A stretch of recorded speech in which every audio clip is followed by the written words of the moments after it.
ഇന്ത്യക്ക് സ്വാതന്ത്ര്യം കിട്ടിയ വർഷമേത്? റബി പറഞ്ഞേ. ചോദ്യം കേൾക്കാത്ത പോലെ ഇരിക്കുന്നതാണ് ബുദ്ധി. ദേ, ഒരു ചോദ്യം ചോദിച്ചപ്പോ ആ കുട്ടി കാണിച്ച ആ തന്ത്രം ഉണ്ടല്ലോ, ഇതിനെയാണ് ഒട്ടകപക്ഷി മനോഭാവം എന്ന് പറയുക.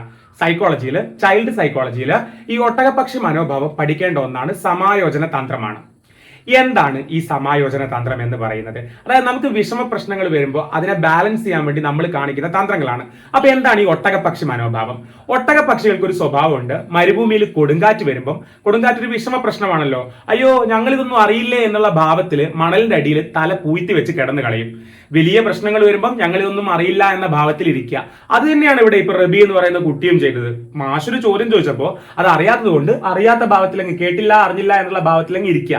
അപ്പൊ വലിയ പ്രശ്നങ്ങൾ വരുമ്പം കേട്ടില്ല അറിഞ്ഞില്ല എന്നുള്ള ഭാവത്തിലിരുന്ന് മൈൻഡ് ചെയ്യാണ്ട് നിൽക്കുന്ന ആ ഒരു തന്ത്രമാണ്, സമായോജന തന്ത്രമാണ്, അഡ്ജസ്റ്റ്മെന്റ് ആണ് എന്ത്?